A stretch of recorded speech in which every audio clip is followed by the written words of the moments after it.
I think you're already tired of The Sims 3. Although you work very hard on your channel, you're still trying to find your niche. I see the views, I see the engagement, I see what people are coming to my channel for, and it's not necessarily content that I love or that I think really defines me as a creator. Hi everyone, my name is Asmara and welcome to 2023. So this may or may not be the first video I'm uploading in the new year, but it's the first video I'm filming in the new year. So today I wanted to do a sit down, get to know me type of video. A while back I asked you guys to submit some assumptions that you have about me, and I'm going to confirm, deny, or elaborate on several of them today. So I asked you guys to send in stuff from both Instagram and also in the Google form. I've definitely changed a lot since starting my channel, and so I thought that this would be an interesting alternative to a traditional Q&A. Also, by the way, I have this doggy here. I have this crochet dog I bought at a craft show. I feel like I need a name.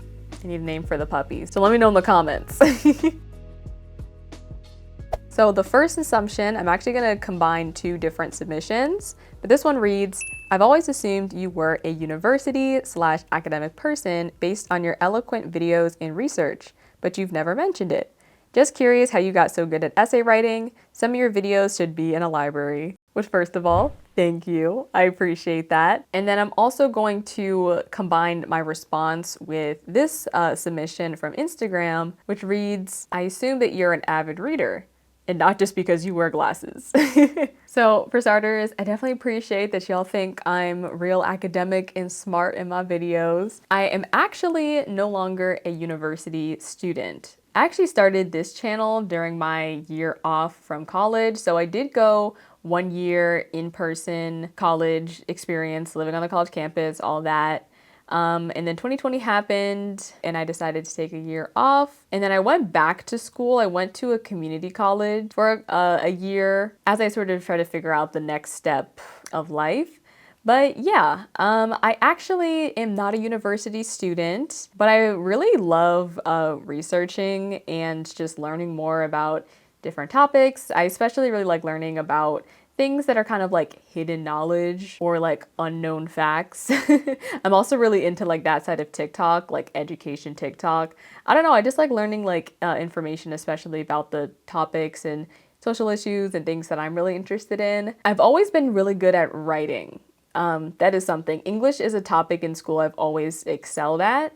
Just kind of breaking down my thoughts into different points. I feel like that's the best way that I express myself is through writing. And then on the YouTube channel, my writing just kind of turns into videos. I feel like to answer your question or your assumption, I can't necessarily say that there's like one thing or person that really got me into essay writing. I've always really enjoyed English and it's been a subject that has come easy to me in school. And to me, writing is just a way that I can very easily communicate my thoughts. I feel like these formats are the easiest way that I can express what I'm really experiencing because I don't always share those types of things in real life. It's kind of funny because I was definitely the quiet kid in school. I never really like talked or had lots of friends. But writing and then video making, being creative, like I felt like these sort of mediums were ways that I could actually express myself. So, you know, kids that don't talk, do not underestimate them or that don't have a lot to say in person. The foolish things can confound the wise. And then to answer the second assumption, so I feel like I want to read more. I definitely feel like I did the most reading in like the years 2019 and 2020. I read a lot of books in 2020. And then I kind of stopped 2021. I need to get back into it. My favorite genre of books to read is like nonfiction, personal growth, memoirs, things like that. That's more so what I gravitate towards if I am gonna read a book. These are actually the last two books I remember purchasing. So I bought Jeanette McCurdy's memoir and then Will Smith's memoir. I have like a few more chapters of Will's memoir, and I have a lot of progress to make in this one. But yeah, I would not say that I'm an avid reader. I would say that I need to get back into it because it's a habit that I feel like was really beneficial to me, especially in 2020. There's a lot of habits I feel like I want to re-implement my life from a few years ago. Reading, meditating, just a lot of things. The next assumption is that my zodiac sign is Aquarius. I'm not an Aquarius, but I am a Leo. Do I give off Aquarius vibes? I don't know. You guys should let me know in the comments what zodiac sign you think I am, or that you could see in me, if you guys are into astrology and stuff. I honestly don't know that much about astrology, but I'm in fact a Leo. My birthday is August 17th.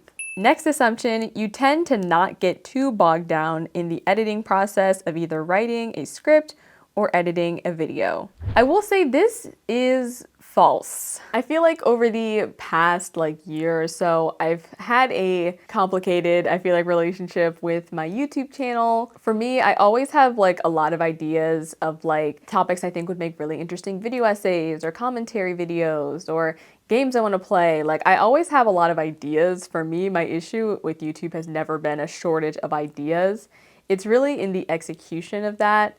And it's something I definitely want to work on this year, is hopefully getting some help. I'm hoping to get somebody who can help me with post-production, and ideally, which I don't think this could happen this year, but I would also love somebody who can help me with the writing process, especially for scripted videos or video essays, because I would like to explore a lot of different, topics on the channel. And I have so many written down. I have so many scripts that I've started and stopped, or there's just a lot of things that are unfinished in my Google Docs, or projects that are sitting on my hard drive, not edited. So yes, I definitely am human. For me, the execution process of a video is not always smooth sailing. And that's something I'm hoping that I can change on a small scale this year. I would like to start getting help. That process kind of scares me, and I don't really know where to start with that. Should I hire a friend? Should I not mess work and friend life? I don't know. Trusting somebody also with my babies, my videos, my channel is also, not an easy thing to do. So no, video editing or scripting is not always smooth sailing. I have a lot of unfinished things on my computer that maybe will make the internet one day, but it's just been kind of difficult. And also combining that with my mental space, I feel like this past year, and just different challenges I've been through personally, have definitely halted my progress when it comes to creating all the content that I ideally would like to. Next assumption, you had or have a fan fiction addiction. This is very specific. Answer is no. I've seen videos of creators reacting to fan fiction and stuff. This is never really a thing that I've been into. I feel like when it comes to writing, I've always been more of a non-fiction type of guy. Except when I was a kid. When I was a kid, I used to write fiction. Not fan fiction, but I would make up my own stories and stuff. But fan fiction is never something I really got into, so that assumption is incorrect. Next assumption, I think you're already tired of The Sims 3, even though you've barely played it on the channel. And I'm not sure why you don't play The Sims 2. So this is something I definitely wanted to address, because I acknowledge that a lot of my audience currently is subscribing and coming from my Sims videos, but my channel, very clearly, if you look at my channel, I have more non-Sims videos than I do Sims videos. I think it's very important to preface by saying that this year, 2023, will mark my 10th year on YouTube. I uploaded my very first video around June of 2013, and I have been through a lot of different games and phases on that previous channel. So throughout the years, I've made a lot of different types of content. I say that for context because this channel has only existed for a couple years. You guys have really only seen this tiny part of my content creation journey, which has really existed for so much longer than that. But that being said, on that channel, I eventually grew to mainly posting The Sims 3, Minecraft, and then some other Flash games or random indie games.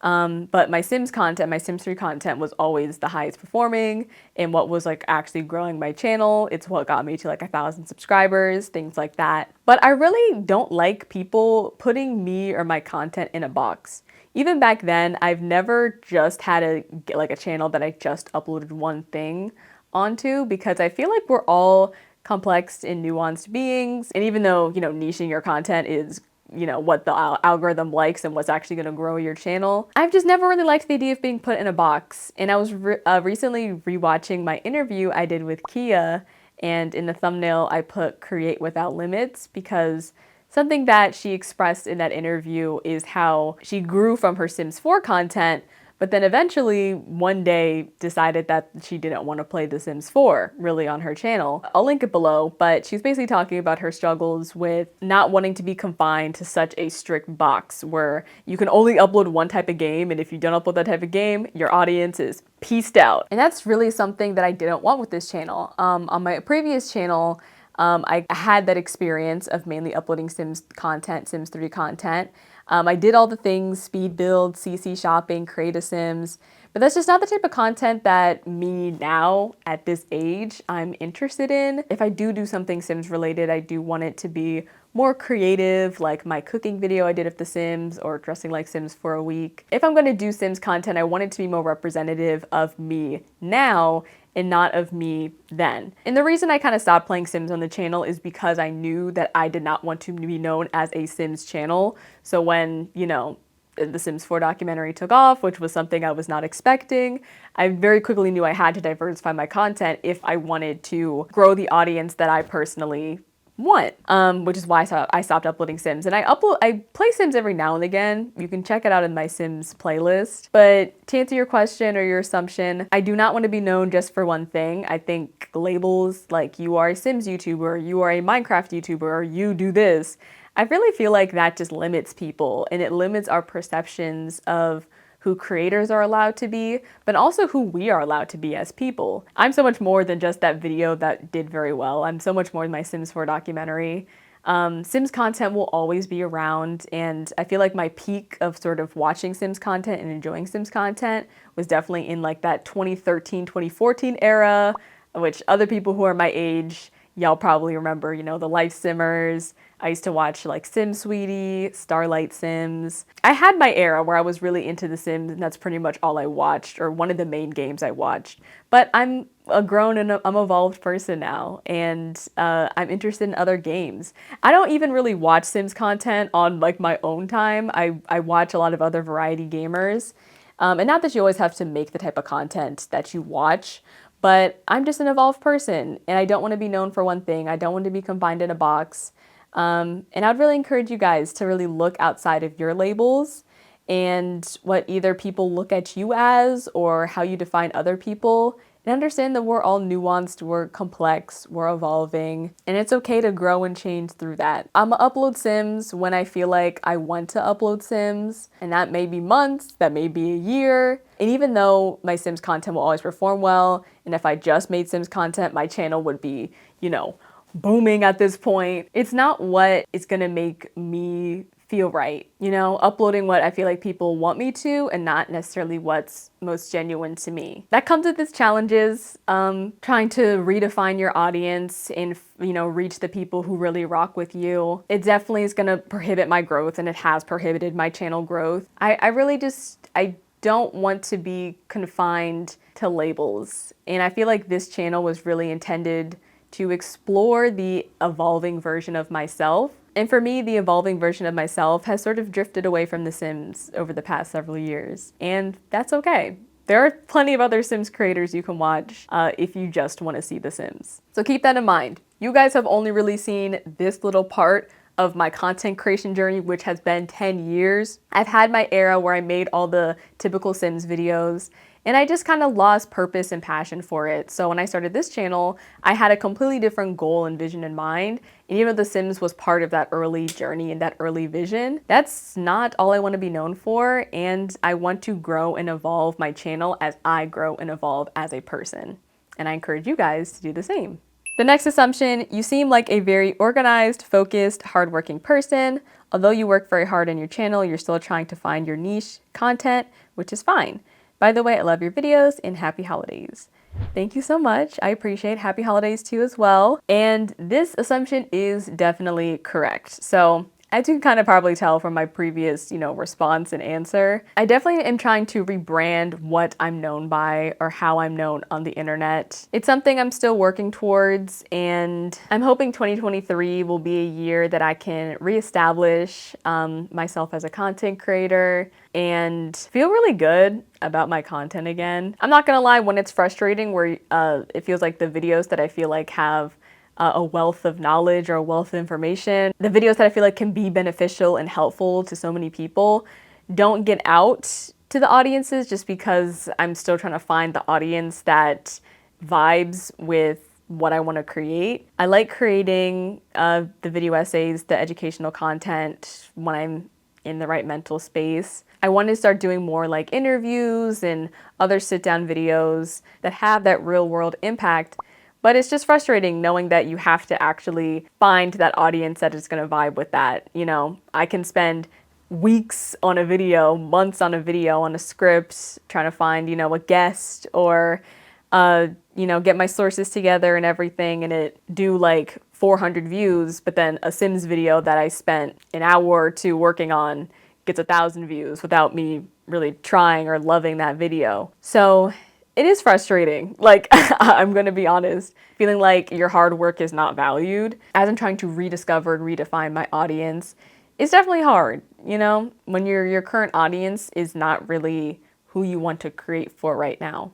And it's not to say that nobody who subscribed to me from, you know, Sims or other content is not vibing and rocking with my other content, but, you know, I'm a creator, I'm a human, I see the views, I see the engagement, I see what people are coming to my channel for, and it's not necessarily content that I love or that I think really defines me as a creator. And that's really frustrating. That's another reason I also got really into streaming this year, is because I feel like a streaming audience, like, y'all really just rock with anything. Like, the audience that watches my streams. And streaming has been just something really fun, something to make content creation fun again, to be honest. And the last assumption is that you're a part of the alphabet crew. I don't know what that means. I think I know who wrote this, but hold on. Quick Google search. The Alphabet Crew is a social group for young people of all genders and sexualities. Friends and allies are welcomed to attend with you. The Alphabet Crew motto is that we celebrate every letter. Okay, also the very always accurate Urban Dictionary says it's used to describe every letter of the growing LGBTQ plus community. To answer your assumption, I'm not a part of the LGBTQ plus community, but I love the way that it's described, and I'm all here for that, being all inclusive. All right, and then the last assumption I'm gonna respond to is this one that my friend sent, who she said, I assumed that you was just that girl. I thought that was funny. Anyways, I appreciate you. I feel like we can make our own definition of what it means to be, you know, like that girl. And yeah, I'm trying to get there. I'm still learning what the truest version of myself looks like, and to be proud of the evolving version of myself. That's how I would respond to that. Anyways, the lighting of this video has literally been so chaotic. I decided to film this video at sunset. Well, I didn't decide, but it's also winter and the sun sets at, you know, like 3:30 p.m. So that's kind of annoying. But the sun, it's like golden hour now. Like the sun like just started coming back out for some reason. But I hope you guys enjoyed this video and me responding to y'all's assumptions. If you guys have any additional questions for me, you can leave them in the comments and I might, you know, answer a few. I can't guarantee that I'm gonna answer every question. Just depending on what I'm comfortable with and what people ask, or if I feel like I've already addressed it, you know, several times. But yeah, happy new year once again to you guys. I hope to have y'all stick around on the channel this year, and I hope to really that this year can spark some changes in my branding and the audience that I want to reach. But yes, thank you again so much for watching and tuning in. Happy new year, and I will see you guys in the next one. Bye y'all.